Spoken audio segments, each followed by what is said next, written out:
యొక్క ఉదయకాల సమయంలో దేవుని పరిశుద్ధ నామాన్ని బట్టి మిమ్మల్ని అందరినీ పరిశుద్ధ ఆరాధనకు ప్రేమతో ఆహ్వానిస్తున్నాను. ప్రత్యక్ష ఆరాధన మనం జరుపుకోలేకపోతున్నాము. ప్రతికూల పరిస్థితులను బట్టి ఆన్లైన్ ఆరాధన జరుపుకోవడానికి దేవుడు మనకు చూపిన కృపను బట్టి వందనాలు. ప్రత్యేకంగా ఈ యొక్క ఆరాధనలో మనము ప్రార్థనతో ప్రారంభించుకుందాం. యెహోవా మా ప్రభువా, ఆకాశములో నీ మహిమను కనపరచువాడా, భూమి అంతటా నీ మహిమను ఎంత ప్రభావము కలది. తనలో వచ్చి ప్రార్థించుకుందాం. ప్రేమ నమ్మకం గల మా ప్రియ పరలోకపు తండ్రి, నీ పరిశుద్ధమైన నామానికి స్తుతులు స్తోత్రం. ప్రభువా, ఈ ఉదయకాల సమయంలో ప్రత్యేకమైన రీతిలో మరి పర్యాయము నీ యొక్క పరిశుద్ధ సన్నిధానంకి వస్తున్నాం. గడిచిన కాలమంతా, గడిచిన సమయం అంతా నీ కృపాక్షయముల చేత మమ్మల్ని కాచి కాపాడి సంరక్షించిన విధాన్ని బట్టి వందనాలు. మా తండ్రి, ప్రత్యక్షంగా మేము పరిశుద్ధ మందిరములో మిమ్మల్ని ఆరాధించలేకపోతున్నాం. మా ప్రభువా, మీ సన్నిధిలో మమ్మల్ని అందరూ కూడా జ్ఞాపకం చేసుకోమని ప్రార్థన చేస్తున్నాం. ఆన్లైన్ ఆరాధన జరుపుతుండగా ఆన్లైన్ ఆరాధనలో సహకరిస్తున్నటువంటి కుటుంబాలను, బిడ్డలను పేరు పేరు అవసరం మీరు దీవించమని, ఆస్వాదించమని అడుగుతున్నాం. మాతో ఏ స్థలంలో ఇక పరిశుద్ధ ఆరాధన జరుగుతున్నాయో ప్రతి స్థలంలో మీకు ఆత్మ అభిషేకం చేయమని ప్రార్థన చేస్తున్నాం. మా తండ్రి, నీకు స్తుతులు స్తోత్రములు. సర్వాధికారికి వందనాలు. నీ సన్నిధిలో ఒక దినము గడప 10 దినము గడప శ్రేష్టం కనుక ఆ యొక్క శ్రేష్టకరమైన జీవితాన్ని మాకును మీరు అనుగ్రహించమని ప్రార్థన చేస్తున్నాం. ఈ సమయంలో ప్రభువా, ప్రార్థనతో నిన్ను మా గణపరుస్తున్నాం. మా తండ్రి, పాటలతో నేను మహిమపరచబోతుండగా ప్రభువా, మీరే మాకు సహాయపడకుండామని ప్రార్థన చేస్తున్నాం. ఏ స్థలాల్లో ప్రభువా ఈ ఆన్లైన్ ఆరాధన జరుగుతున్నాయో ప్రతి స్థలంలో మీకు ఆత్మాభిషేకం చేయండి. మీ సన్నిధి, మీ ప్రసన్నత, మీ కాపుదల, సంరక్షణ, భద్రత మాకు అందరికీ తోడుగా నడిపించమని, ఈ ప్రతికూల పరిస్థితులను ప్రభువా అనుకూల పరిస్థితులు మీరు మార్చమని, ఈ యొక్క వాక్యము వీక్షిస్తున్నటువంటి ప్రతి బిడ్డని ఆరాధనలో పాల్గొంటున్న ప్రతి బిడ్డను పేరు పేరు అవసరం మీరు దీవించి ఆస్వాదించమని, ఘనత, మహిమ, ప్రభావాలు పొందుకోమని మమ్మల్ని మేము తగ్గించుకుంటూ నీ నామాన్ని హెచ్చిస్తూ మా ప్రభువుని ప్రియకుమారుడైన యేసు నామమును అడిగి వేడుకొని ప్రార్థన చేస్తున్నాం పరమ తండ్రి. ఆమేన్. ఈ సమయంలో మన యొక్క సంఘ యవన బిడ్డలు ముందుకొచ్చి ఒక ప్రత్యేకమైన పాట పాడి ఆరాధనలో మనం ప్రవేశిద్దాం. ఈ సమయాన్ని యవన బిడ్డలకు అప్పచెబుతున్నాను.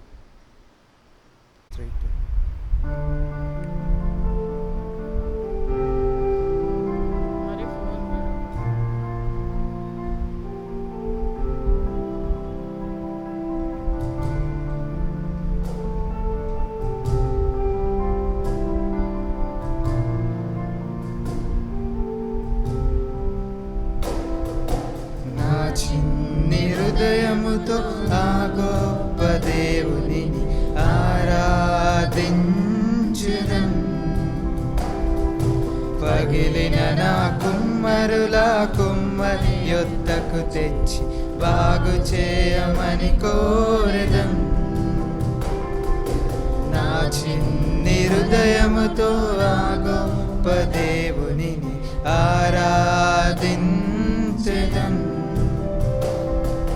పగిలిన నా కుమ్మరులా కుమ్మరి యొద్దకు తెచ్చి బాగు చేయమని కోరెదన్. ఓ సన్నా, ఓ సన్నా, యూదుల రాజుకే. ఓ సన్నా, ఓ సన్నా, రానున్న రాజుకే.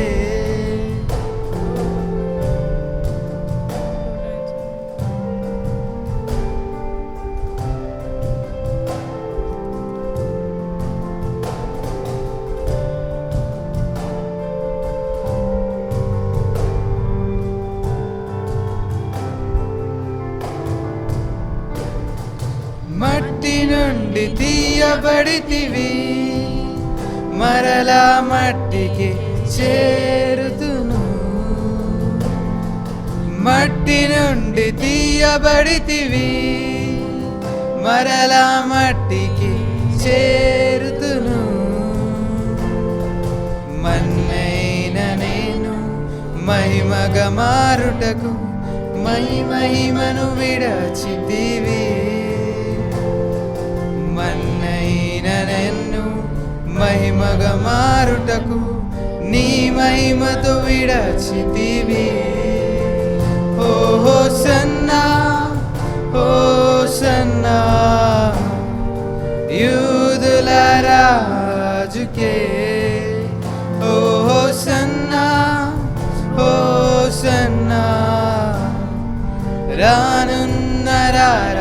రాజుకే.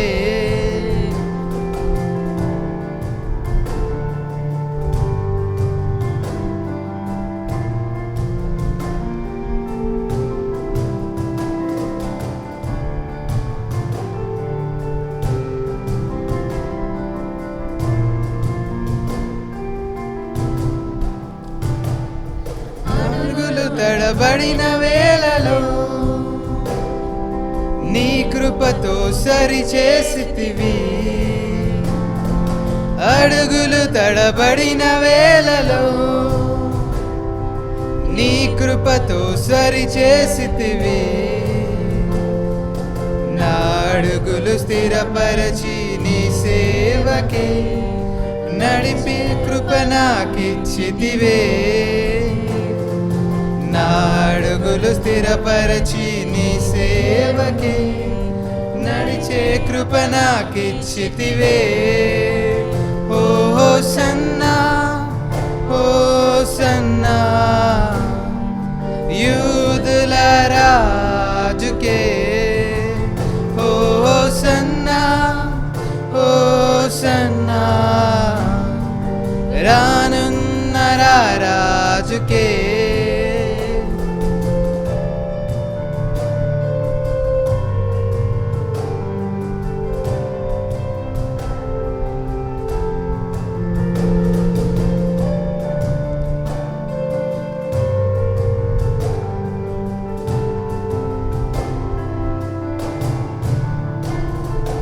ఈ లోకయాత్రలో నాకున్న ఆశంకయు, ఈ లోకయాత్రలో నాకున్న ఆశంకయు, నా తుది శ్వాస విడిచే వరకు నీ ప్రేమే ప్రకటించాలని. నా తుది శ్వాస విడిచే వరకు నీ ప్రేమే ప్రకటించాలని. ఓ సన్నా ఓ సన్నా ఓ సన్నా ఓ సన్నా ఓ సన్నా ఓ సన్నా ఓ సన్నా ఓ సన్నా ఓ సన్నా ఓ సన్నా ఓ సన్నా ఓ సన్నా ఓ సన్నా ఓ సన్నా యూదుల రాజుకే. ఓ సన్నా ఓ సన్నా రానున్న రాజుకే.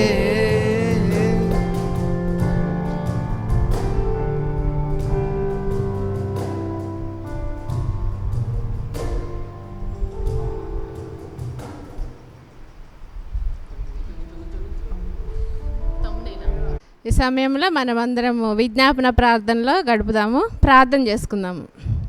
ప్రేమగలిగిన తండ్రి, కృపగలిగిన దేవా, నీ పరిశుద్ధమైన పాదములకు వందనాలు స్తోత్రములు చెల్లిస్తున్నాము నాయన. రాజులకు రాజు, ప్రభులకు ప్రభు, నిన్న నేడు నిరంతరం ఏకరీతిగా ఉన్న తండ్రి, నీకు వందనాలు స్తోత్రములు నాయన. వాక్యమైన దేవా, వెలుగైన తండ్రి, నీకు వందనాలు చెల్లిస్తున్నాము నాయన. నీ కృపలో నీ ప్రేమలో మమ్మల్ని అందరినీ తండ్రి కాచి కాపాడి సంరక్షించి ఇదిగో ప్రభువా నూతన వారంలోనికి ప్రవేశపెట్టిన ఆయన నీ సన్నిధిలో స్తుతించడానికి, విజ్ఞాపన చెల్లించడానికి నువ్వు చూపిన కృపను బట్టి వందనాలు చెల్లిస్తున్నాము నాయన. నీ యొక్క సన్నిధి, నీ కాపుదల, నీ సంరక్షణ మరి మాకు, మా సంఘానికి, మా సంఘంలో ఉన్న ప్రతి బిడ్డకు మీరు దయచేస్తున్న విధానాన్ని బట్టి వందనాలు నాయన. మీ యొక్క సన్నిధిలో తండ్రి ప్రతి ఒక్క బిడ్డను ఎత్తి పట్టుచున్నాము ప్రభువా, నీకు వందనాలు స్తోత్రములు నాయన. ఇదిగో ప్రభువా, శాశ్వతమైన ప్రేమతో ప్రేమిస్తూ ఇడవక మాయడల నీ కృప చూపిస్తున్నాయన. నీ యొక్క సన్నిధిలో మమ్మల్ని బలపరుస్తున్న విధానాన్ని బట్టి వందనాలు చెల్లిస్తున్నాము నాయన. నీ కృపలో నీ ప్రేమలో నాయన మా యొక్క సంఘ కుటుంబాలన్నిటినీ జ్ఞాపకం చేస్తున్నాను ప్రభువా. ప్రతి ఒక్క బిడ్డను మీరు దీవించండి, ఆస్వాదించండి. నీ యొక్క సన్నిధిలో విజ్ఞాపన చేయుటకు, నీ యొక్క సన్నిధిలో మేమందరం ఏకంగా కూడి ఆరాధించుటకు, నిన్ను స్తుతించుటకు, మహిమపరచుటకు మాకు సమయాన్ని దయచేయండి అయ్యా. నీకు వందనాలు స్తోత్రములు ప్రభువా. మరి తండ్రి మరి యొక్క ప్రతికూల పరిస్థితిలో ప్రభువా ఆన్లైన్ ఆరాధనలో తండ్రి నిన్ను స్తుతించడానికి, నిన్ను ఆరాధించడానికి మాకు చూపిన కృపను బట్టి వందనాలు, స్తోత్రములు నాయన. ఇదిగో ప్రభా, ఇగొక ప్రార్థనలు ఏకీభవిస్తున్న ప్రతి బిడ్డ కొరకు, ప్రతి కుటుంబం కొరకు విజ్ఞాపన చేస్తున్నాం నాయన. వారి యొక్క కుటుంబంలో ఉన్న కొరతలు, అవసరతలు, అక్కర్లు తీర్చండి అయ్యా. నీకు వందనాలు ప్రభా. నీ యొక్క ప్రేమలో నాయన మరి మాకున్న సమస్తాన్ని బట్టి నీకు వందనాలు చెల్లిస్తున్నాము నాయన. ప్రత్యేకంగా మరి తండ్రి అనారోగ్యంతో బాధపడుచున్న ప్రతి బిడ్డను దీవించండి, ఆశీర్వదించండి. నీ గాయపడ్డ హస్తము చేత, నీ మెల్లని స్వరము చేత బిడ్డలను ముట్టి తాకి స్వస్థపరిచి సంపూర్ణమైన స్వస్థత దయచేయండి నాయన. ఎవరైతే బలహీనంగా ఉంటున్నారో నీ బలమైన హస్తము చేత, నీ గాయపడ్డ హస్తము చేత ముట్టండి, తాకండి, స్వస్థపరచండి అయ్యా. నీకు వందనాలు, స్తోత్రములు. నీ యొక్క సన్నిధిలో ప్రతి ఒక్క బిడ్డను ఎత్తి పట్టుచున్నాము నాయన. వృద్ధులను బట్టి ప్రార్థన చేస్తున్నాము, యవన బిడ్డలు బట్టి ప్రార్థన చేస్తున్నాము, సండే స్కూల్ బిడ్డలను బట్టి ప్రార్థన చేస్తున్నాను, కుటుంబాల కొరకు ప్రార్థన చేస్తున్నామయ్యా. ప్రతి బిడ్డను మీరు ఆదరించండి, ఓదార్చండి, వారి యొక్క అవసరతలు, అక్కర్లు తీర్చండి ప్రభువా. నీకు వందనాలు, స్తోత్రములు. ప్రత్యేకంగా కరోనా కొరకు ప్రార్థన చేస్తున్నాము నాయన. ఆ యొక్క వైరస్ నుంచి మరి తండ్రి విడుదల దయచేయండి నాయన. నువ్వు అద్భుతాలు చేసే దేవుడు, ఆశ్చర్యలు చేసే దేవుడు. నీకు అసాధ్యమైనది ఏమీ లేదు ప్రభువా. నీకు సమస్తము సాధ్యమే కాబట్టి నాయన ఆ యొక్క వైరస్ నుండి నాయన విడుదల దయచేయండి ప్రభువా. ఇదిగో తండ్రి పనిచేస్తున్న డాక్టర్స్, నర్సుని బట్టి ప్రార్థన చేస్తున్నాము. అందులో కూడా అనేక మంది బిడ్డలు కరోనా చేత బాధపడుతున్నారు నాయన. మీరు ముట్టండి, తాకండి, స్వస్థపరచండి, సంపూర్ణమైన ఆరోగ్యము, బలమును, శక్తిని దయచేయండి. పోలీస్ యంత్రాంగం కొరకు ప్రార్థన చేస్తున్నాము నాయన. వారికి కూడా ఆరోగ్యము చేత, బలము చేత మీరు నింపండి అయ్యా. నీకు వందనాలు. మా రాష్ట్రాల కొరకు, మా దేశాల కొరకు ప్రార్థన చేస్తున్నాను. మీరే సహాయము దయచేయండి నాయన. ఇదిగో ప్రభువా, నువ్వు చేసిన మేలులు జ్ఞాపకం చేసే కృపను మాకు దయచేయండి ప్రభువా. ఇదిగో తండ్రి, ఈ యొక్క వైరస్ నుంచి విడుదల దయచేయండి నాయన. మేమందరం ఏకంగా కూడి నీ సన్నిధిలో ఆరాధించే భాగ్యము దయచేయండి ప్రభువా. నీకు వందనాలు, స్తోత్రములు తండ్రి. ప్రత్యేకంగా నాయన నీ యొక్క కృపలో నాయన మా యొక్క సంఘాన్ని, సంఘ కుటుంబాల కొరకు ప్రార్థన చేస్తున్నాము. దూర ప్రాంతంలో, దూర దేశాల్లో ఉన్న బిడ్డల కొరకు ప్రార్థన చేస్తున్నాం, వారి కుటుంబాల కొరకు ప్రార్థన చేస్తున్నాము నాయన. వారికి కావాల్సిన అవసరతలన్నీ కూడా తీర్చండి నాయన. వారిని తండ్రి నీవే ఆదరించండి, మరి ఓదార్చండి ప్రభా. నీ యొక్క వాక్యం సెలవిచ్చిన రీతిగా అతడు నన్ను ప్రేమిస్తున్నాడు కాబట్టి నేను అతను తప్పించదని అంటున్నావు ప్రభా. దీర్ఘాయుసు చేత తృప్తిపరచదని అంటున్నావు నాయన. దూరంగా ఉన్న బిడ్డలు తండ్రి ఎలాంటి వైరస్ బారిన పడకుండా నాయన మీరే ముట్టి తాకి స్వస్థపరిచి నాయన మీ యొక్క కృప చేత, మీ యొక్క కంచె కాపుదలుగా ఉండి నడిపించండి ప్రభా. నీకు వందనాలు, స్తోత్రములు నాయన. ఇదిగో తండ్రి, మా యొక్క సంఘంలో ఉన్న ప్రతి ఒక్క బిడ్డ కొరకు మరొకసారి విజ్ఞాపన చేస్తున్నాము నాయన. మా యొక్క మెథడిస్ట్ కొరకు ప్రార్థన చేస్తున్నాము నాయన. బిషప్ తండ్రిని వాడిని బట్టి నీకు వందనాలు. అతను చేస్తున్న పరిచర్యలో ఉండండి నాయన. డిఎస్ని బట్టి, వారి యొక్క డిస్టిక్ను బట్టి ప్రార్థన చేస్తున్నాను. పాస్టర్స్ని బట్టి, వారి కుటుంబాలను బట్టి ప్రార్థన చేస్తున్నాము నాయన. నీ యొక్క కృపలో ప్రతి ఒక్క బిడ్డను, నీ పరిచర్య చేస్తున్న ప్రతి బిడ్డను దీవించండి, ఆస్వాదించండి, నీ కృపలో బలపరచండి నాయన. ఇదిగో తండ్రి, మా యొక్క కష్టాల్లో, సుఖాల్లో మాకు చాలిన దేవుడుగా ఉంటూ నడిపిస్తున్నందుకు వందనాలు ప్రభా. నీ యొక్క సన్నిధి, నీ కాపుదల మా అందరికీ తోడుగా ఉంచి నడిపించండి అయ్యా. నీకు వందనాలు, స్తోత్రములు నాయన. నీ కృపలో మరి తండ్రి వివాహం కొరకు ఎదురు చూస్తున్న బిడ్డల కొరకు ప్రార్థన చేస్తున్నాము నాయన. ఉద్యోగాల కొరకు ఎదురు చూస్తున్న బిడ్డల కొరకు ప్రార్థన చేస్తున్నాము నాయన. మీరే సహాయము దయచేయండి నాయన. నువ్వు మాట మాత్రం సెలవిస్తే చాలు ప్రభా. మాకు సమస్తము సమకూడి జరుగుతున్నాయని నీ వాక్యము సెలవిస్తుంది నాయన. నీ యొక్క హృదయం అనే పలక మీద మా యొక్క వాక్యము, నీ యొక్క వాక్యమును రాసుకుంటకు సహాయము దయచేయండి ప్రభా. నీకు వందనాలు, స్తోత్రములు నాయన. నీ యొక్క కృపలో నాయన మా యొక్క సంఘంలో ఉన్న ప్రతి ఒక్క బిడ్డల కొరకు విజ్ఞాపన చేస్తున్నాము నాయన. వృద్ధుల కొరకు ప్రత్యేకంగా ప్రార్థన చేస్తున్నాము నాయన. బిడ్డలకి ఆరోగ్యము చేత, బలము చేత నింపండి, నీ కృపలో బలపరచండి నాయన. నీ యొక్క సన్నిధి, నీ కాపుదల, నీ సంరక్షణ బిడ్డలకు తోడుగా ఉంచి నడిపించండి అయ్యా. నీకు వందనాలు, స్తోత్రములు నాయన. నీ యొక్క సన్నిధిలో తండ్రి మేమందరము తండ్రి నిన్ను స్తుతించే భాగ్యము దయచేయండి నాయన. ఇంకా మేము తండ్రి దూరంగా ఉంటున్నాము, మమ్మల్ని మేము సరి చేసుకొని నీ సన్నిధిలో విజ్ఞాపన చేసే భాగ్యము దయచేయండి నాయన. ఇదిగో తండ్రి, అనేక దినములుగా నాయన తండ్రి నిన్ను సమీపించలేకపోతున్నాము, నీ యొక్క సన్నిధిలో, నీ యొక్క దేవాలయంలో ఆరాధించలేకపోతున్నాం ప్రభా. మీరే సహాయము దయచేయండి. మీ యొక్క సహాయము చేత తండ్రి ప్రతి ఒక్క సంఘాలు తండ్రి తెరవబడ్డకు సహాయము దయచేయండి నాయన.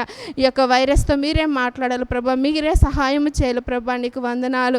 ఇదిగో తండ్రి, ఈ యొక్క ఉదయకాల సమయంలో నీ యొక్క దీవెనలు, నీ ఆశీర్వాదములు మాకందరికీ కుమ్మరిస్తారని వాక్యం చెప్తున్న నీ బిడ్డను నీ సిలువ చాటును మరుగుపరుచుకొని మాకు కావాల్సిన ఆత్మీయ ఆహారాన్ని బయలుపరుస్తారని, యొక్క వాక్యం విని మా యొక్క హృదయం అనే పలక మీద రాసుకొని నెమరు వేసుకునే కృపను దయచేస్తారని, ఇంతవరకు మాకు, మా సంఘాలకి, మా యొక్క సంఘ కుటుంబాలకు చేసిన మేలులన్నిటి బట్టి నీకే స్తుతులు చెల్లించుకుంటూ మా ప్రభు ప్రియకుమారుడైన యేసు నామములో అడిగి వేడుకుంటున్నాను తండ్రి.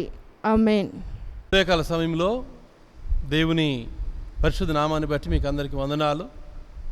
దేవుని వాక్యము మనము ధ్యానం చేసుకుందాం. మనకందరికీ తెలిసిన విధముగా ప్రతికూల పరిస్థితుల్లో మనం ఉంటూ ఉన్నాం. ప్రత్యక్ష ఆరాధన జరపలేకపోయినప్పటికీ ఆన్లైన్ ఆరాధనలో మనం పొందుతున్నాం. దేవుని యొక్క లేఖన భాగమును మనము చదువుకుందాం. 1 Corinthians 6th chapter 19 and 20 verses. మొదటి కొరింథీ రాసిన పత్రిక 6వ అధ్యాయము 19-20 వచనాలు. మీ దేహము దేవుని వలన మీకు అనుగ్రహించబడి మీలో ఉన్న పరిశుద్ధాత్మక ఆలయం ఉన్నదని మీరు ఎరుగరా? మీరు మీ సొత్తు కారు, విలువబెట్టి కొనబడిన వారు కనుక మీ దేహముతో దేవుని మహిమ పరచుడి. పరిశుద్ధ లేఖన భాగాన్ని దేవుడు దీవించునుగాక. ఈ కొరింథీ రాసిన పత్రికలో అనేక సందేశాలను పరిశుద్ధాత్మ దేవుడు అపొస్తలుడైన పౌలు ద్వారా సంఘాలకు అందిస్తున్నాడు. ప్రత్యేకంగా కొరింథీ సంఘానికి దేవుడు పౌలు ద్వారా ఈ యొక్క సన్నివేశములను బట్టి సందేశములు అందిస్తున్నట్టుగా మనం చూస్తుంటున్నాం. క్రీస్తు శకము 56 ప్రాంతంలో ఈ కొరింథీయులకు రాసిన పత్రికను అపొస్తలుడైన పౌలు రాశాడు. క్రీస్తు యొక్క రాయబారిగా ఉంటూ ఉన్నాడు. ఆయన ఈ కొరింథీ సంఘాన్ని స్థాపించిన వాడుగా ఉంటూ ఉన్నాడు. కొరింథీ సంఘములో మరి విపరీతమైనటువంటి సిద్ధాంతాలు, అలవాట్లు, నానా విధమైన పాపములు ప్రవేశించినట్టుగా మనం చూస్తుంటున్నాం. విభేదములు, చీలికలు ఆ కొరింథీ సంఘములో పుట్టినట్లుగా మనం చూస్తుంటున్నాం. ఆ యొక్క పరిస్థితులను బట్టి దేవుడు తన యొక్క అపొస్తలుని ద్వారా లోపాలను సరిచేయటానికి ఉద్దేశంతో ఈ యొక్క లేఖను రాసినట్టుగా మనం చూస్తున్నాం. అక్కడ క్రైస్తవులు అయోగ్యమైన ప్రవర్తన ద్వారా అనేక రీతులుగా నష్టానికి గురవుతుంటూ ఉన్నారు, శ్రమల పాలవుతుంటూ ఉన్నారు. అటువంటి పరిస్థితుల్లో దేవుడు తనకిచ్చిన భారాన్ని బట్టి అపొస్తలుడైన పౌలు తను దుఃఖమును తెలియజేస్తూ వారిని మందలించిన వాడుగా ఉంటూ ఉన్నాడు. అంత మాత్రం కాకుండా వారు ఎలా ప్రవర్తించాలో, ఏ విధంగా వారు జీవించాలో వారికి జ్ఞాపకము చేసిన వాడుగా ఉంటూ ఉన్నాడు. ప్రత్యేకంగా ఈ కొరింథీ రాసిన పత్రికలో అనేక సందేశాలు ఇచ్చినప్పటికీ 13వ అధ్యాయంలో క్రీస్తు యొక్క ప్రేమను గురించి, మరి ప్రేమ ఏ విధంగా ఉండాలి, ఏ విధంగా ఉంటే మరి ఆశీర్వాదకరంగా మనం ఉంటామనే విషయాలు కూడా రాయబడినట్టుగా మనము చూస్తున్నాము. ప్రాముఖ్యంగా ఈ యొక్క 6వ అధ్యాయంలో 19-20 వచనాలు మనం జ్ఞాపకం చేసుకుంటే, మీ దేహము దేవుని వలన మీకు అనుగ్రహించబడినది, మీలో నున్న పరిశుద్ధాత్మకు ఆలయం ఉన్నారని మీరు ఎరుగరా? మీరు మీ సొత్తు కారు. ఈ మాటలు బట్టి మనం ఆలోచన చేస్తే, మీరు దేవుని యొక్క ఆలయము, దేవుని యొక్క ఆలయము, దేవుని ఆత్మ మీలో ఉన్నదని మీకు తెలియదా? ఈ మాటల్లో పలుకుతున్నట్టుగా మనము చూస్తున్నాం. అదేవిధంగా 3వ అధ్యాయము కొరింథీ రాసిన పత్రిక 3వ అధ్యాయము 16-17 వచనాలు కూడా మనము జ్ఞాపకం చేసుకోవచ్చు. మీరు దేవుని ఆలయం ఉన్నారని, దేవుని ఆత్మ మీలో నివసించున్నాడని మీరు ఎరుగరా? ఎవడైనా దేవుని ఆలయము పాడు చేసినట్లా దేవుడు వారిని పాడు చేయను. దేవుని ఆలయము పరిశుద్ధమై ఉన్నది, మీరు ఆలయమై ఉన్నారు. దేవుని ఆలయము ఏ విధంగా ఉండాలి, దేవుని ఆలయంలో ఉండేవారు ఏ విధంగా ఉండాలనే విషయాలు మరి పౌలు రాసినట్టుగా మనం చూస్తున్నాము. అంటే కొరింథీ సంఘములో, దేవుని ఆలయములో, దేవుని సన్నిధిలో అనేక రకాల పాపాలు, అనేక రకాల విపరీత సిద్ధాంతాలు ప్రవేశించినట్టుగా మనము చూస్తున్నాము. దేవుని ఆలయం అనే మాట మనము ఆలోచన చేస్తే పాత నిబంధన గ్రంథము మనకు జ్ఞాపకము వస్తున్నది. పాత నిబంధనలో ప్రాముఖ్యమైనటువంటిది దేవుని ఆలయము. దేవుని ఆలయములో ప్రత్యేకంగా ఉండవలసినటువంటి మరి విషయాలు అంటే ఆరాధన ఉండాలి, స్తుతి ఉండాలి, దేవుని యొక్క వాక్యము ధ్యానించేదిగా ఉండాలి. మీరు దేవుని ఆలయము. అంటే మీరు అనగా మనము, అంటే మనమందరం కూడా శరీరులుగా ఉంటూ ఉన్నాము. ఏ విధంగా దేవుని ఆలయముగా ఉండగలము అంటే పాత నిబంధనలో దేవుని ఆలయము యొక్క ఉద్దేశాలు మనము గమనం చేసుకుంటే, ఈ లోకంలో గొప్ప మందిరాన్ని సొలొమోను మహారాజు నిర్మించినట్టుగా మనం చూస్తాం. అంటే దావీదు ఎంతో ప్రయత్నించిన వాడుగా ఉంటూ ఉన్నాడు, అనేక రకాల ఏర్పాట్లు చేసిన వాడుగా ఉంటూ ఉన్నాడు ఆ యొక్క దేవుని మందిరం గురించి. కానీ దేవుని ఉద్దేశము, దేవుని ప్రణాళిక ఆ యొక్క సొలొమోనుతో ఆ మందిరం నిర్మించుట దేవునికి ఇష్టమైనట్టుగా మనం చూస్తున్నాము, దేవుని చిత్తము అయినట్టుగా మనము చూస్తున్నాము. అయితే ప్రియమైన వారులారా, మనం జ్ఞాపకం చేసుకుందాం, మీరు అనగా మనము శరీరాలుగా ఉంటూ ఉన్నాము. మన శరీర ఆకృతి కొరకు, శరీరము ఒక రకంగా అందంగా కనబడట కొరకు మనం అనేక రకాల ప్రయత్నాలు చేస్తుంటున్నాము. అంటే ప్రాముఖ్యంగా ఇక శరీరాకృతి కొరకు మనం చేసేటువంటి విషయాలు ఏమిటంటే పౌష్టికాహారం తీసుకుంటాం. అంటే ఈ లోకంలో మనకి శరీరము మరి ఆరోగ్యంగా ఉండాలంటే పౌష్టికాహారము అవసరమై ఉంటున్నది. రెండవది వ్యాయామం చేసే వారంగా ఉంటున్నాము. వ్యాయామము అంటే కొంతమంది వాకింగ్ చేస్తుంటున్నారు, ఎక్సర్సైజ్ చేస్తుంటున్నారు, యోగా చేస్తుంటున్నారు, రకరకాల ప్రయత్నాలు చేసే వారంగా ఉంటూ ఉన్నాం. అంటే ఎందుకొరకంటే మన శరీరము ఒక అందమైన ఆకృతిగా కనపడాలి, ఆరోగ్యవంతమైనటువంటి శరీరంగా ఉండాలని ఆశపడే వారం ఉంటున్నాము. జ్ఞాపకం చేసుకుంటే మన శరీరము మరి ఆరోగ్యవంతంగా ఉండాలంటే వ్యాయామం చేసినప్పుడు ఒక వ్యాఖ్యానకర్త అంటాడు, వితౌట్ పెయిన్ నో గెయిన్ అంటాడు. అంటే మనకు బాధ లేకుండా ఏది కూడా మనము పొందలేము. అంటే మన శరీరము మరి ఒక ఆకృతి సక్రమంగా కనిపించాలంటే, ఆరోగ్యంగా ఉండాలంటే ఎక్సర్సైజ్ చేసినప్పుడు ఎంతో పెయిన్ వస్తుందండి. ఆ బాధ లేకుండా శరీరాకృతిని మనము మరి సక్రమంగా మనము మార్చుకొనలేము.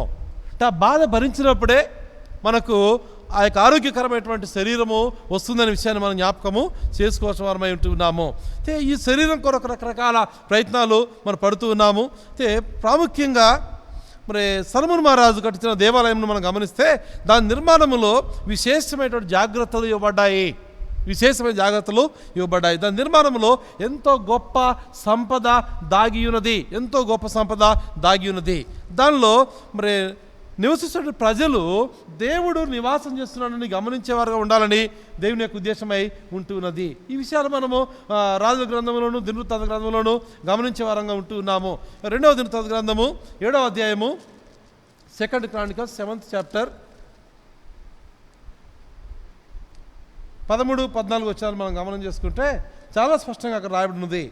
వాన కురియకుండా నేను ఆకాశం మూసివేసినప్పుడే కానీ, దేశమును నాశనము చేయుటకు మిడతలకు సెలవిచ్చినప్పుడే కానీ, నా జనుల మీద తెగులు రప్పించినప్పుడే కానీ, నా పేరు పెట్టబడిన నా జనులు తాము తగ్గించుకొని ప్రార్థన చేసి నన్ను వెతికి తమ చెడు మార్గములను విడిచినలా ఆకాశం నుండి వారి ప్రార్థన విని వారి పాపను క్షమించి వారి దేశమును స్వస్థపరచుదును. అంత మాత్రం కాకుండా ఈ స్థలమందు చేయబడు ప్రార్థన మీద నా కనుదృష్టి నిలుచును, నా చెవులు దానిని ఆలకించును.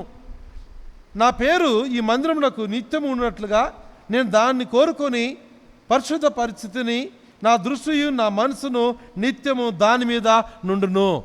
అంటే దేవుని మందిరం పాత నిబంధనలో దేవుని యొక్క ఉద్దేశం ఏమిటంటే ఆ యొక్క స్థలంలో చేయవలసిన ప్రార్థన చెడుతనమును విసర్జించి చేసే ప్రార్థనగా ఉండాలి, దేవునికి మహిమకరంగా ఉండే ప్రార్థనగా ఉండాలి. ఆకాశం నుండి వారి ప్రార్థన దేవుడు అంగీకరించి వారి దేశమును స్వస్థపరిచేటువంటి విధంగా ఉండాలనే విషయం జ్ఞాపకము చేస్తుంటాడు. ఈ స్థలంలో చేపట్టే ప్రార్థన మీద నా కనుదృష్టి నిలుచును.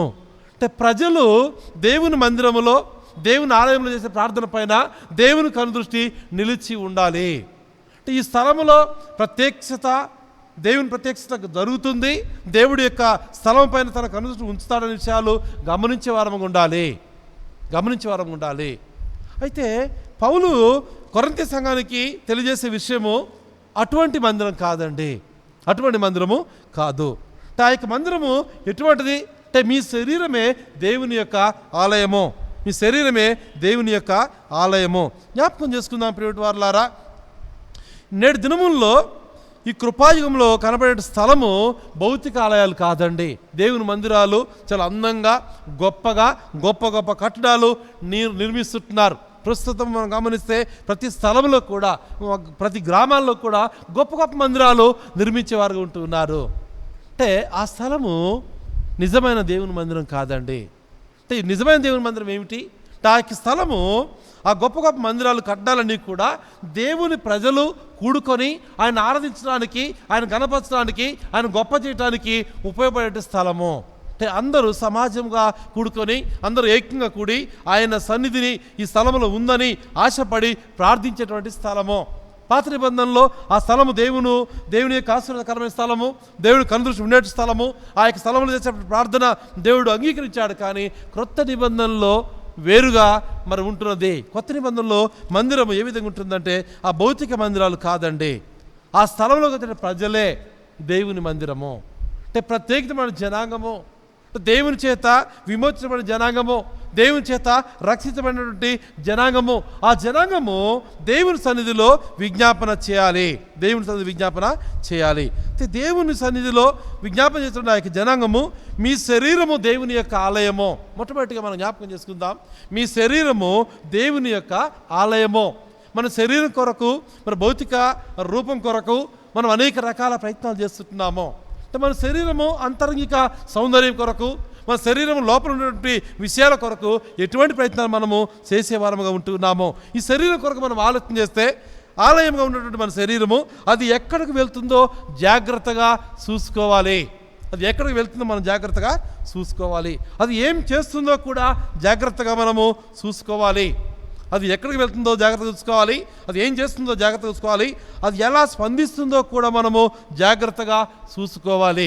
అది ఏమి ఆలోచిస్తుందో కూడా మనము జాగ్రత్తగా చూసుకోవాలి. ప్రియమైన వారలారా, మనం జ్ఞాపకం చేసుకుందాం, అపోస్తలుడైన పౌలు ఈ కొరింథీ సంఘానికి రాస్తూ రకరకాల సిద్ధాంతాల చేత, విపరీతమైన పాపాల చేత, పాపములు, రకరకాల మరి చెడ్డు సిద్ధాంతాలు ఆ యొక్క సంఘంలో ప్రవేశించినప్పుడు పౌలు అంటున్నాడు, మీరు దేవుని యొక్క ఆలయము, మీ శరీరము దేవుని యొక్క ఆలయము. ఆ యొక్క ఆలయము పరిశుద్ధంగా ఉండాలి, ఆలయము పవిత్రంగా ఉండాలని విషయాలు మరి జ్ఞాపకం చేసినట్టుగా మనము చూస్తున్నాము. పేతురు రాసిన పత్రిక, మొదటి పేతురు రాసిన పత్రిక 1వ అధ్యాయము 8-9 వచనాలు ఒకసారి మనము జ్ఞాపకం చేసుకుందాం. పేతురు రాసిన పత్రిక 1వ అధ్యాయము 8-9 వచనాలు మనము జ్ఞాపకం చేసుకుందాం. కట్టువారు వాక్యమునకు కవిదేలైనట్టు తొట్టిలుచున్నారు, దానికే వారు నియమించబడితిరి. అయితే మీరు చీకట్లో నుండి ఆశ్చర్యకరమైన వెలుగులోనికి మిమ్మల్ని పిలిచిన వారి గుణాతిశయములు ప్రచురం చేయ నిమిత్తము ఏర్పరచబడిన వంశమును, రాజులైన యాజక సమూహమును, పరిశుద్ధ జనమును, దేవుని సొత్తైన ప్రజలై ఉన్నారు. ఒకప్పుడు ప్రజగా ఉండక ఇప్పుడు దేవుని ప్రజ అయితిరి. ఒకప్పుడు కనికరింపబడక ఇప్పుడు కనికరింపబడిన వారైతిరి. ప్రియమైన దేవుని సంగమా, ఈ ఉదయకాల సమయంలో మనం జ్ఞాపకం చేసుకుందాం. పేతురు రాసిన మొదటి పత్రికలో కూడా దేవుని యొక్క వాక్యం సెలవిస్తుంది. కొందరు దేవునికి అవిధేయులై తొట్టిల్లుచున్నారు, వారు దాని కొరకే నియమించబడిన వారుగా ఉంటున్నారు. అయితే మీరు చీకటి నుండి ఆశ్చర్యకరమైన తన వెలుగులోనికి మిమ్మల్ని పిలిచిన వాని గుణాతిశయములో ప్రచురం చేయ నిమిత్తము. అంటే మనకి శరీరము దేవుని ఆలయంగా ఉండాలంటే దేవుని యొక్క గుణగణాలు మనము ప్రచురించే వారం ఉండాలి. దేవుని యొక్క గుణగణమును మనము ప్రచురించే వారం ఉండాలి. మనము రాజులైన యాజక సమూహమును, పరిశుద్ధ జనమును, దేవుని సొత్తైన ప్రజలుగా మనము ఉన్నాము. ఒకప్పుడు కనికరింపబడిన ప్రజలుగా ఉంటున్నాము. కానీ దేవుని నామములో, తండ్రి కుమార పరిశుద్ధాత్మ నామములో దేవుడు నా కొరకు ఆయన సిలువలో బలి అయ్యాడు, నా కొరకు అనేక శ్రమలు పడ్డాడు, ఆయన పరిశుద్ధ రక్తం ద్వారా నాకు విమోచన కలిగింది, నా ప్రతి పాపాన్ని ఆయన కడిగి నన్ను పవిత్రంగా చేశాడని అంగీకరించినటువంటి నీవు నేను కూడా మనం జ్ఞాపకం చేసుకోవాలి. మన శరీరము దేవుని యొక్క ఆలయము. దేవుని యొక్క ఆలయము పాత నిబంధనలు కూడా వారికి ఉద్దేశం ఏంటంటే దేవుని ఆలయంలో ఆరాధన ఉండాలి, దేవుని ఆలయంలో స్తుతి ఉండాలి, దేవుని ఆలయంలో శాంతి, సమాధానము, నెమ్మది ఉండాలి.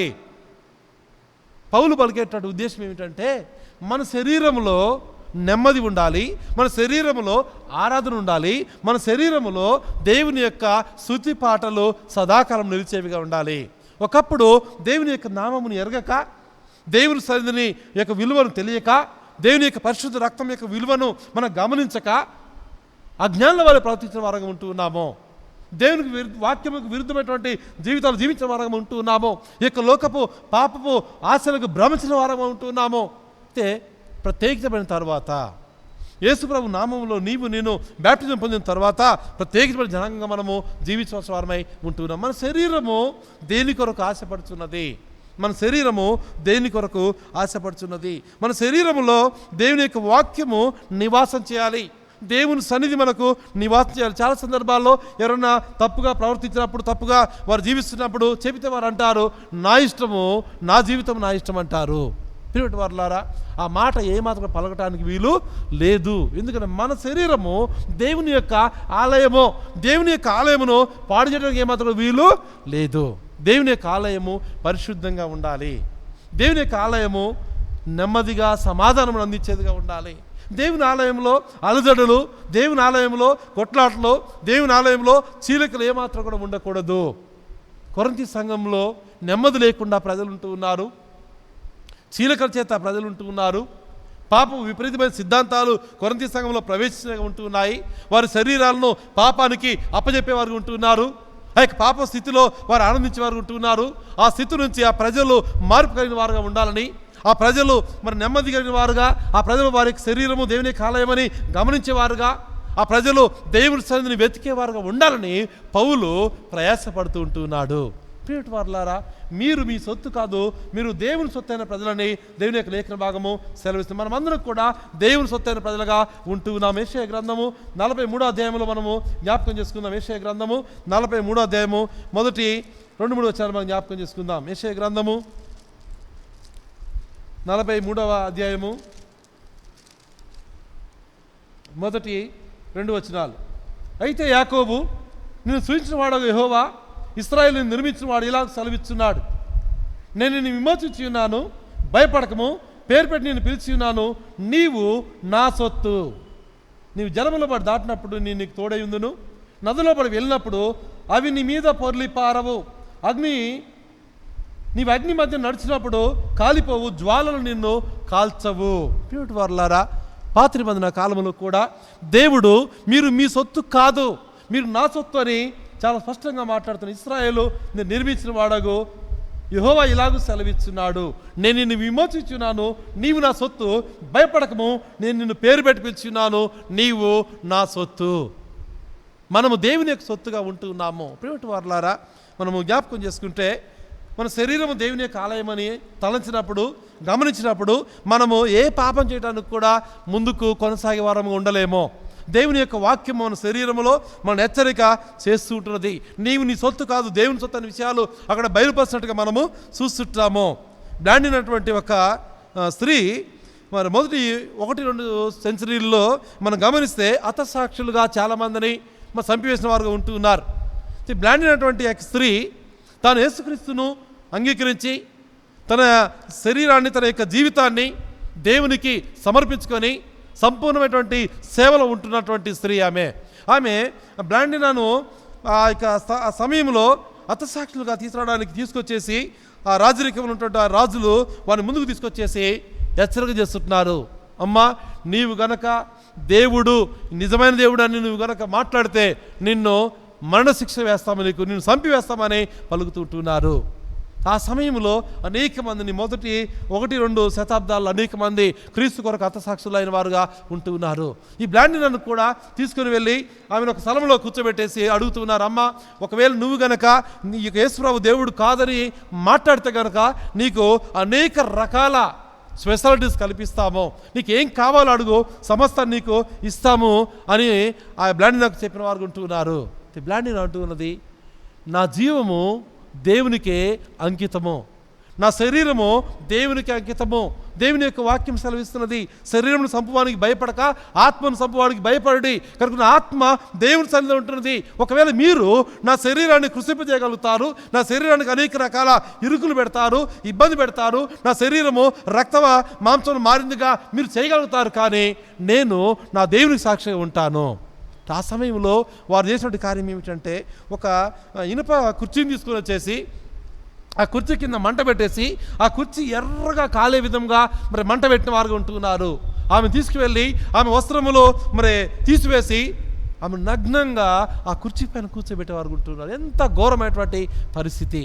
అటువంటి పరిస్థితుల్లో కూడా ఆ బ్లాండిన ఏమాత్రం కూడా భయపడక, ఆ జీవము గల దేవుని విడవక, ఒకవేళ ఈ శరీరము కృషించిపోవచ్చు, ఈ శరీరము మరి కాలిపోవచ్చు, కానీ నా దేవుడు, నా జీవము గల దేవుడు నాకు శ్వాసరాజ్యాన్ని అనుగ్రహిస్తున్నాడు. నా శరీరము దేవుని యొక్క ఆలయము, నా శరీరంతో ఈ యొక్క లోకమైనటువంటి ఏ పాపక్రియలు కూడా నేను చేయలేను. ఈ యొక్క లోకంలో మరి మీరు మరి చేయమని చెప్పేటువంటి క్రియలకు నేను ఏమాత్రం కూడా దాసురాలను కాలేను. నా శరీరము దేవుని యొక్క ఆలయము, నా ఆలయము నేను పాడు చేయలేను, నా ఆలయమును మా యొక్క విగ్రహముల చేత నేను ఆ యొక్క విగ్రహమును మొక్కలేను, కానీ నేను చనిపోయినా పర్లేదని ఆమె తీర్మానం తీసుకొని ఆ వేడిగా కాలుతున్న కుర్చీ పైన ఆమె కూర్చున్నటువంటి పరిస్థితి. కూర్చున్న తర్వాత ఆమెకు ఎక్కువ మంట పెట్టేసి ఆ మంటల్లో ఆమె కాలిపోయినటువంటి పరిస్థితి.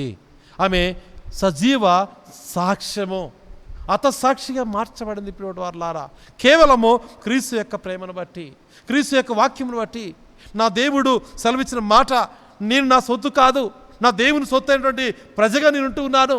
నేను ఒకప్పుడు మరి అన్యాయంగా మరి అక్రమంగా జీవించిన దానినే, ఒకప్పుడు నేను అజ్ఞానంలో నివసించిన దానినే, దేవుడు అంటే ఎవరు తెలియక మరి జీవించిన దాన్నే. కానీ ఇప్పుడు నేను దేవుని ప్రజలైనటువంటి సొత్తైన ప్రజలుగా ఉంటూ ఉన్నాను. నా శరీరము దేవుని యొక్క ఆలయము, ఆ ఆలయాన్ని నేను ఏమాత్రం పాడు చేయలేను. ఒకవేళ సజీవ సాక్ష్యముగా నేను చనిపోయిన పర్లేదని సజీవ దానమును ఆమెను చేసినట్టుగా మనం చూస్తున్నాము. ప్రియమైన వారలారా, ఎంత గొప్ప త్యాగము! క్రీస్తు కొరకు తన జీవితాన్ని సజీవ యాగముగా తను సమర్పించినట్టుగా మనం చూస్తున్నాము. ఈ ఉదయకాల సమయంలో దేవుడు నీతో, నాతో, మనతో మాట్లాడుతున్నాడు.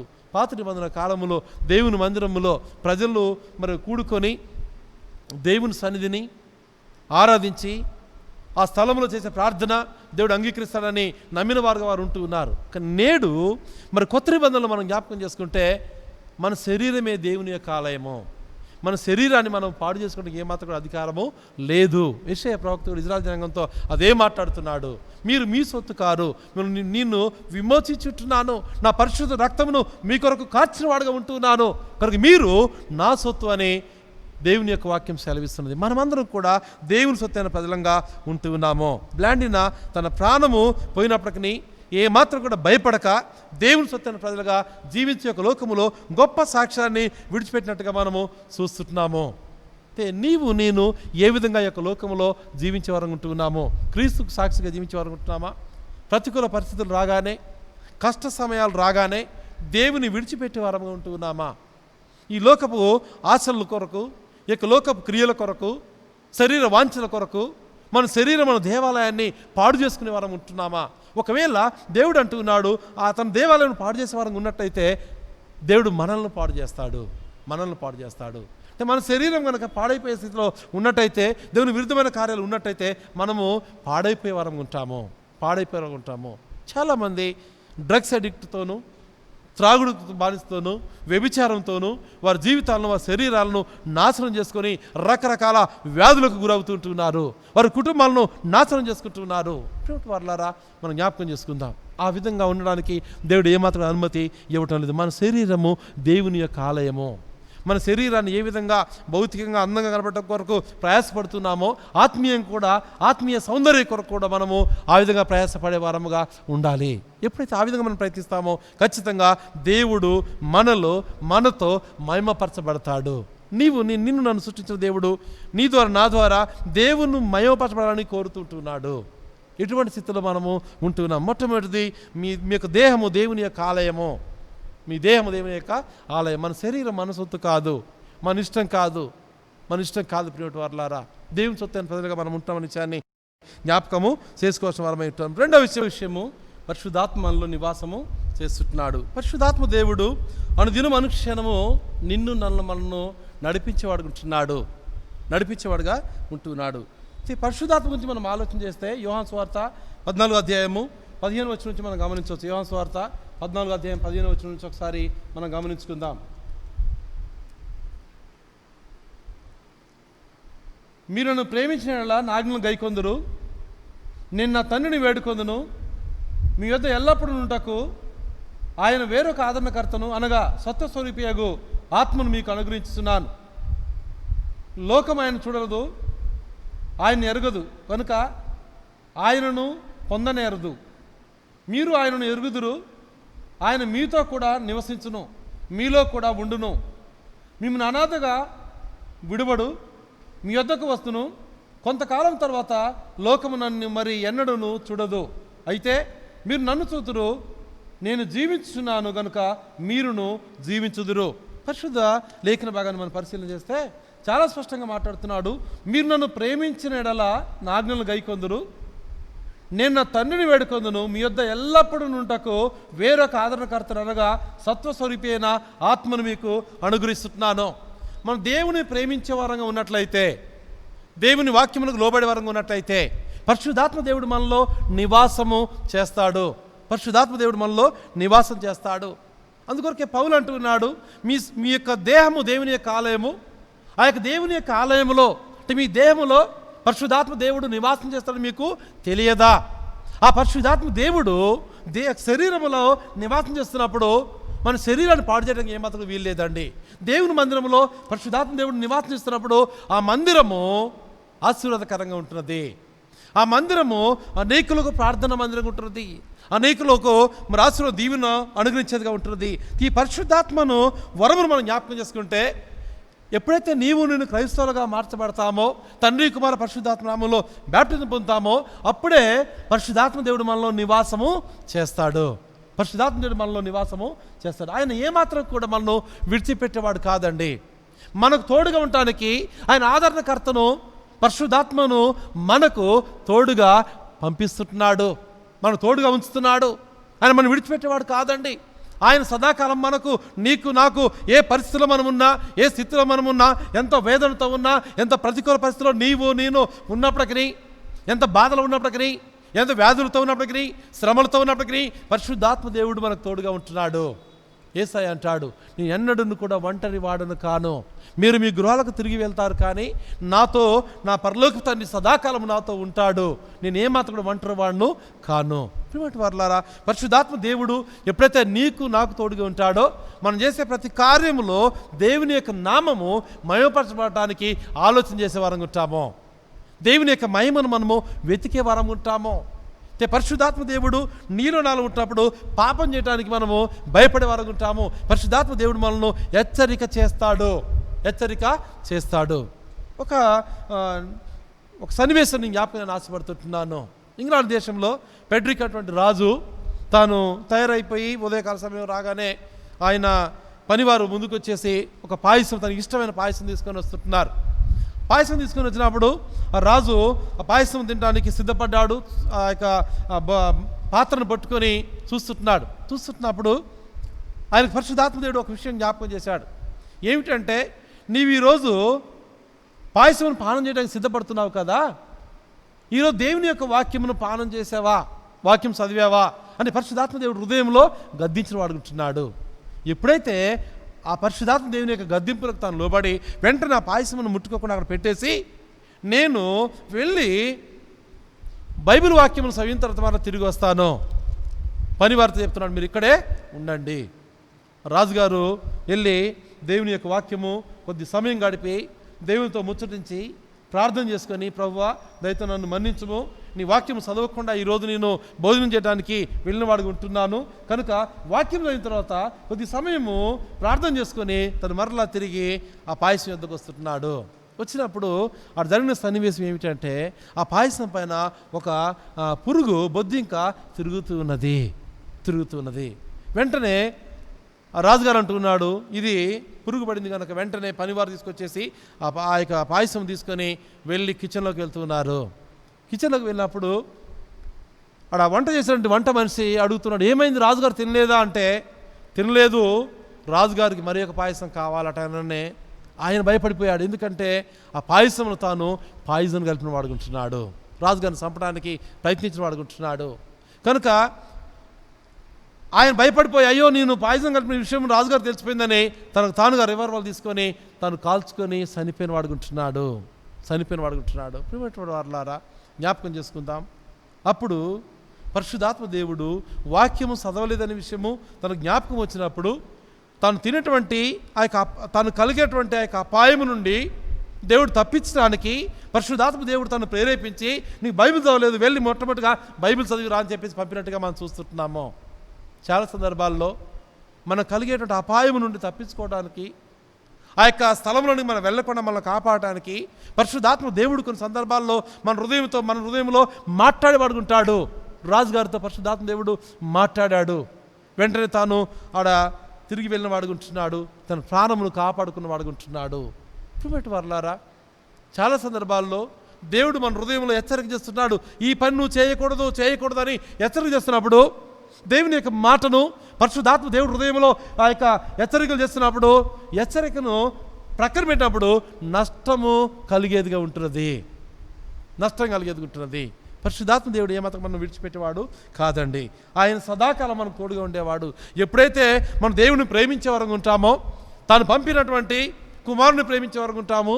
ఆ కుమారుని ప్రేమించిన వారు ఎప్పుడైతే ఉంటామో పరిశుద్ధాత్మను మనము ప్రేమించే వారంగా ఉంటామో, పరిశుద్ధాత్మ మనము ప్రేమించే వారంగా ఉంటాము. అంటే పరిశుద్ధాత్మ దేవుడు ప్రతి స్థలంలో మనకు తోడుగా ఉంటాడు, ప్రతి పరిస్థితిలో మనకు తోడుగా ఉంటాడు. ఒకవేళ పాపం కొరకు నీ శరీరం ఆశపడి నీ యొక్క పాప స్థలంలోకి వెళ్ళినట్టయితే పరిశుద్ధాత్మ దేవుడు నిన్ను గద్దిస్తుంటాడు, పరిశుద్ధాత్మ దేవుడు నిన్ను హెచ్చరిక చేస్తుంటాడు, పరిశుద్ధాత్మ దేవుడు నన్ను హెచ్చరిక చేస్తూ ఉంటాడు, పరిశుద్ధాత్మ దేవుడు హెచ్చరిక చేస్తుంటాడు. ప్రతి మాట, మనం మాట్లాడే ప్రతి మాటలో, మనం జీవించే జీవిత విధానంలో, మన యొక్క ప్రవర్తనలో పరిశుద్ధాత్మ దేవుడు తాను దేవుణ్ణి మయమపరచడానికి ప్రయత్నం చేసేవాడుగా ఉంటాడు, దేవుని మయమపరచడానికి ప్రయత్నం చేసేవాడుగా ఉంటాడు. చాలా సందర్భాల్లో దేవుని మాట మనము, పరిశుద్ధాత్మ దేవుని మనము తృణీకరించే వారముగా ఉంటున్నాము, పరిశుద్ధాత్మ దేవుని మనము తృణీకరించే వారం ఉంటున్నాము. యోహాను సువార్త 6వ అధ్యాయము 37వ వచనం ఒకసారి మనం జ్ఞాపకం చేసుకుందాం. యోహాను సువార్త 6వ అధ్యాయము 37వ వచనాన్ని మనము జ్ఞాపకం చేసుకుందాం. తండ్రి నాకు అనుగ్రహించి వారందరూ నా యొద్దకు వత్తురు, నా యొద్దకు వచ్చు వారిని నేను ఏమాత్రం కూడా బయటకు త్రోసివేయను. నా ఇష్టం నెరవేర్చు కొనుటకు నేను రాలేను, నన్ను పంపిన వారి చిత్తము నెరవేర్చుటకు పరలోకం నుండి దిగి వచ్చి తిని. అయినను నాకు అనుగ్రహించబడిన దాన్ని అంతట్లో నేనేమీను పోగొట్టుకొనక అంత్యదినం దాన్ని లేపుటకే నన్ను పంపిన వాని చిత్తమై ఉన్నది. కుమారుని చూసి ఆయన యందు విశ్వాసముంచు ప్రతి వాడును నిత్య జీవం పొందుటకే కానీ నా తండ్రి చిత్తము అంత్యదినమున నేను వారిని లేపుదును. తండ్రి చిత్తం ఏమైంటున్నదంటే, తండ్రి నాకు అనుగ్రహించబడిన వారు అందరూ కూడా నా ఎదుగు వస్తారు, నా ఎదుగు వచ్చే వారిని నేను ఏమాత్రం కూడా త్రోసివేయను. అంటే దేవుని సంధికి వచ్చేవారిని దేవుడు ఏమాత్రం కూడా త్రోసివేయడు. ఎటువంటి పరిస్థితుల్లో ఉన్నా, వ్యాధులతో ఉన్నా, బాధలతో ఉన్నా, శ్రమలతో ఉన్నా ఆయన సన్నిధి మనం వచ్చినప్పుడు ఖచ్చితంగా పరిశుద్ధాత్మ దేవుడు మనను కాపాడేవాడుగా ఉంటున్నాడు. ఆయనను తిరిగి లేపడం కొరకే, అంత్యదినంలో వారిని లేపడం కొరకే యేసయ్య పరలోకం నుండి భూలోకానికి ఏదైతే విషయాన్ని జ్ఞాపకం చేస్తున్నాడు. ప్రియమైన వారలారా, పరిశుద్ధాత్మ దేవుడు నీ శరీరంలో నివాసం చేస్తున్నాడా? పరిశుద్ధాత్మ దేవుడు మన సంఘాల్లో నివాసం చేస్తున్నాడా? పరిశుద్ధాత్మ దేవుడు మన గృహాల్లో నివాసము చేస్తున్నాడా?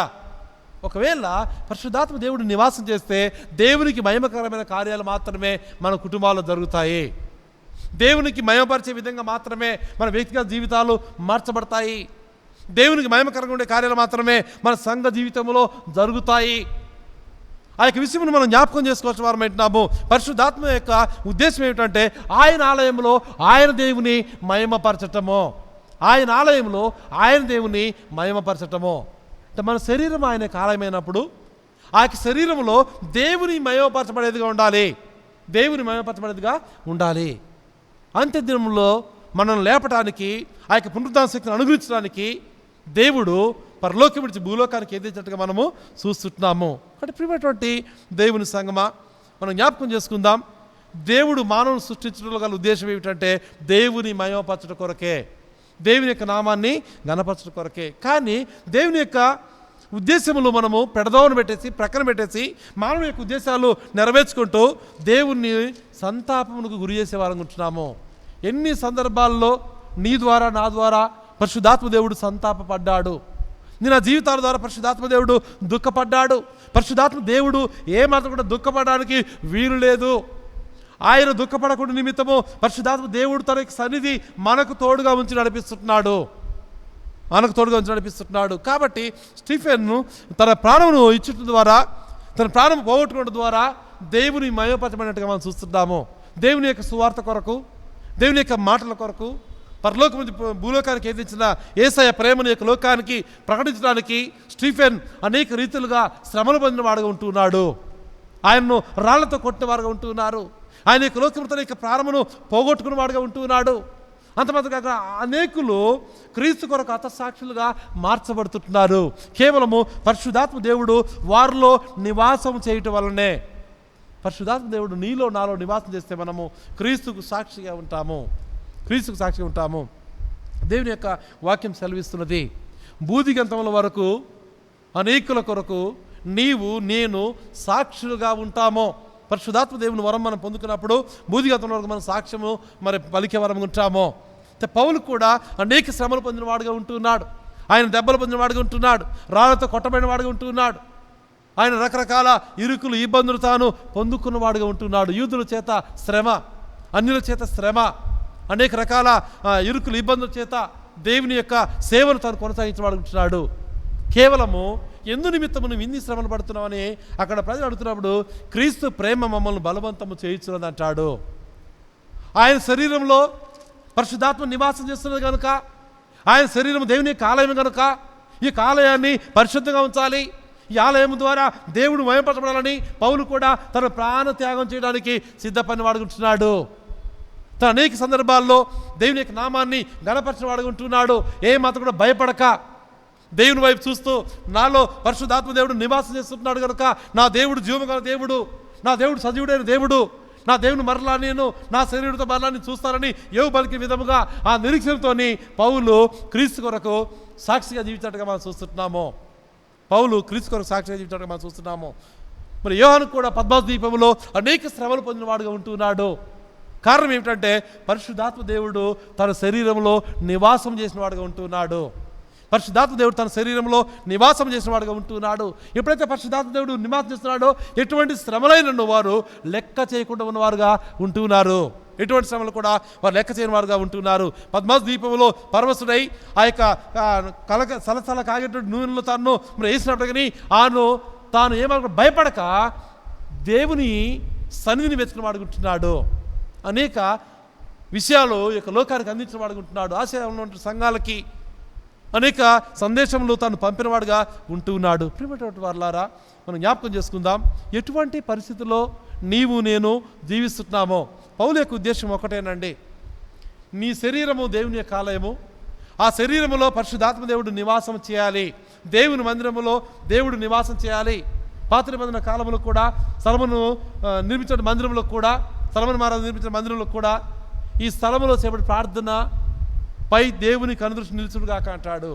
అంటే మనం చేసేటువంటి ప్రార్థన క్రొత్త నిబంధన కాలంలో దేవుని పరిశుద్ధాత్మ నివాసానికి స్థలమైనటువంటి నీవు నేను కూడా చేసే ప్రార్థన దేవునికి అంగీకారంగా ఉండాలి.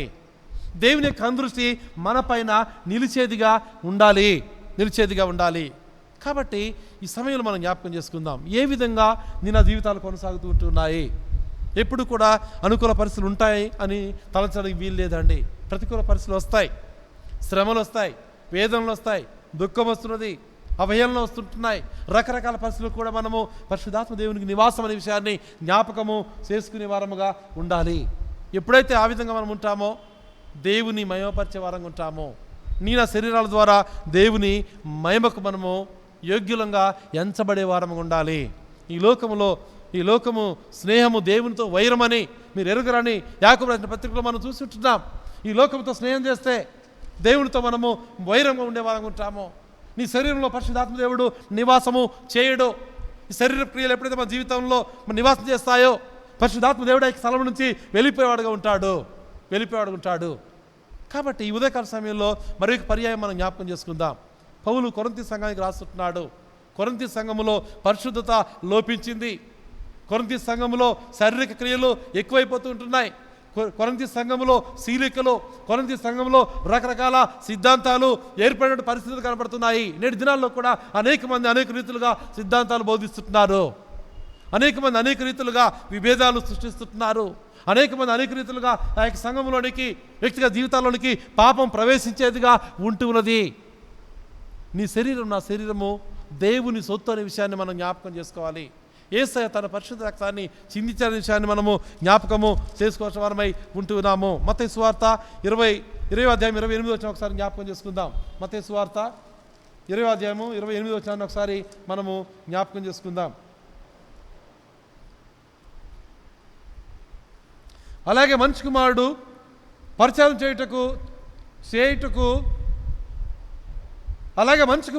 పరిచారము చేయించుకుంటూ రాలేదు, కానీ పరిచారం చేయుటకు అనేకులకు ప్రతిగా విమోచన క్రయధనముగా తన ప్రాణం నిచ్చుటకు వచ్చినని చెప్పాను. యేసయ్య పరలోకం విడిచి భూలోకానికి వచ్చిన ఉద్దేశం ఏమిటంటే ఆయన పరిచయం చేయించుకోవడం కోసం రాలేదండి. ఒక స్థాయి పెరగగానే మనకు అసిస్టెంట్లు అవసరమైనవారు అనేక మంది మనకు పనిచేయాలని ఆశించే వారంగా ఉంటాం. కానీ యేసయ్య పరిచర్య చేయటానికి వచ్చాడు, కానీ పరిచారం చేయించుకోవడానికి రాలేదండి. అనేకులకు విమోచన క్రయధనముగా తన పరిశుద్ధ రక్తాన్ని చిందించి ప్రతి పాపాన్ని కడిగి మనం పవిత్రంగా చేయడానికి యేసుప్రభువు వారు పరలోకం నుంచి భూలోకానికి ఏదేసినట్టుగా మనము చూస్తుంటున్నామో, ఎటువంటి స్థితిలో నీవు నేను ఉంటూ ఉన్నామో ఈ ఉదయకాల సమయంలో పౌలు కూడా జ్ఞాపకం చేస్తున్నాడు. మీ యొక్క శరీరము దేవుని యొక్క ఆలయమని, ఆ శరీరంలో పరిశుద్ధాత్మ దేవుడు నివాసం చేయాలని ఆశపడుతున్నాడు. పరిశుద్ధాత్మ దేవుడు నివాసం చేసినప్పుడు దేవుని మయపరిచే వారంగా మనం ఉంటామో. బ్లాండిన జీవితంలో తన శరీరంలో పరిశుద్ధాత్మ దేవుడు నివాసం చేశాడు కనుకనే తాను హతసాక్షిగా మారినప్పటికీ దేవుని మయోపరిచిందిగా ఉంటున్నది. అనేక స్థలాల్లో దేవుని యొక్క వాక్యము ప్రకటించబడినప్పుడు తాను సాక్ష్యము అనేకులు మాదిరిగా ప్రకటించేటువంటి అవకాశం కలిగినది. నేను ఆ జీవితాల్లో ఎటువంటి సాక్ష్యం మనం కలిగిన వారు ఉంటున్నామో, మన శరీరం దేవుని యొక్క ఆలయమని, మన శరీరాన్ని యొక్క లోక క్రియ చేత పాడు చేసుకోవడం కానీ నాశనం చేసుకోవడం కానీ ఏమాత్రం పరిశుద్ధాత్మ దేవుడు అనుమతి ఇవ్వడు. మనం జీవించే జీవితంలో, మనం ప్రవర్తించే ప్రవర్తనలో, మనం చేసే ఆలోచనలో పరిశుద్ధాత్మ దేవుడు మనల్ని హెచ్చరిక చేస్తుంటాడు. సరి చేసుకొని దేవునికి మహిమకరంగా జీవించేటువంటి భాగ్యము, ధన్యత పరిశుద్ధాత్మ దేవుడు నీకును నాకును దయచేలాగును తలలో నుంచి మనము ప్రార్థించుకుందాం. మనం మిక్కిలిగా ప్రేమిస్తున్న మా జీవము గల తండ్రి, నీ పరిశుద్ధమైన నామానికి స్తుతులు స్తోత్రం ప్రభువా. ఈ యొక్క ఉదయకాల సమయంలో మరి పర్యాయం నీకు పరిశుద్ధ సన్నిధానానికి వస్తుంటున్నాం. గడిచిన కాలం అంతా, గడిచిన సమయం అంతా నీ కృపాక్షేమ చేత మమ్మల్ని కాచి కాపాడి సంరక్షించి అపోస్తలుడైన పౌలు ద్వారా కొరింథీ సంఘానికి హెచ్చరిక చేసిన మా తండ్రి, నేడు నాతో మాతో హెచ్చరిక చేసిన విధానం బట్టి వందనాలు. మా ప్రభువా, మా యొక్క శరీరము దేవుని యొక్క ఆలయమని, ఆ యొక్క ఆలయములో స్తుతి, ఆరాధన, నెమ్మది, సమాధానము నిలిచి ఉండాలని, మా ప్రభువా పవిత్రత నిలిచి ఉండాలని, పరిశుద్ధత ఉండాలని లేఖన భాగంలో హెచ్చరిక చేసిన విధానం బట్టి వందనాలు. మా జీవితాల్లో ప్రభువా ఏ కలంకం కూడా లేకుండా శ్రేష్టమైన జీవితాలుగా మేము జీవించే భాగ్యం మాకు దయచేయమని ప్రార్థన చేస్తున్నాం.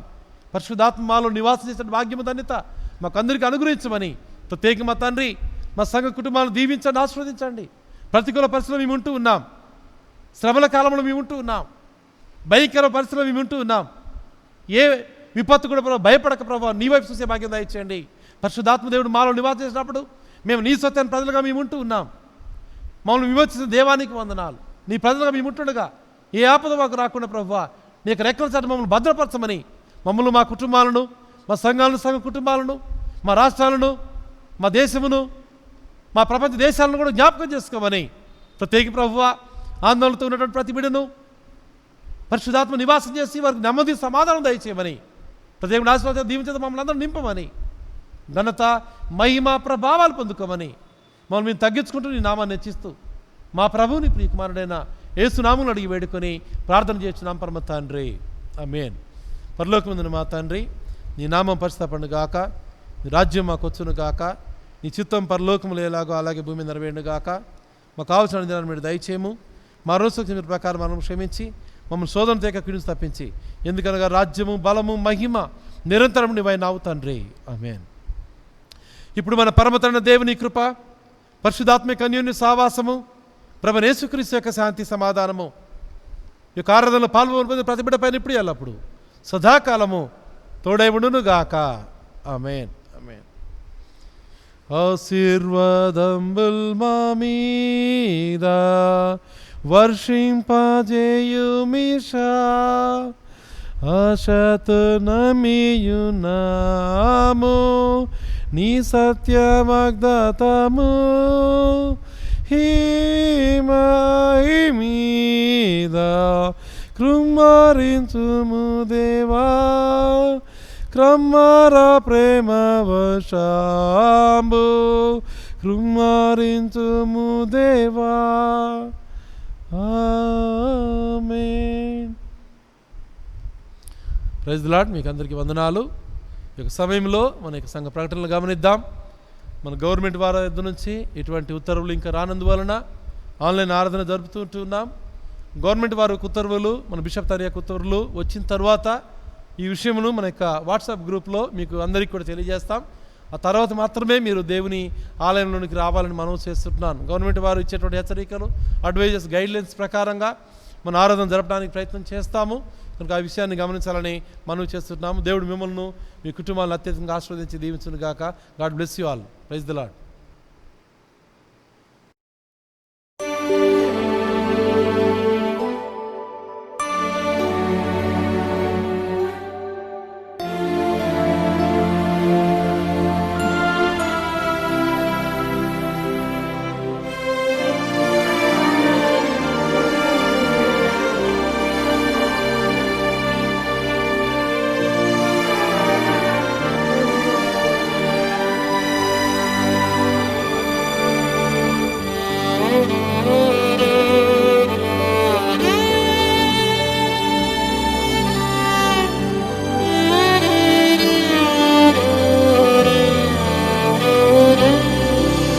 నా బ్రతుకు దినములు లెక్కింప నేర్పుము.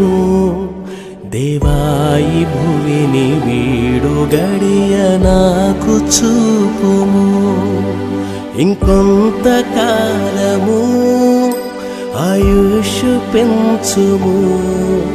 నా బ్రతుకు మార్చుకొందును సమయము నిమ్ము. నా బ్రతుకు దినములు లెక్కింప నేర్పుము. దేవాయి భువిని వీడు గడియ నాకు చూపుము.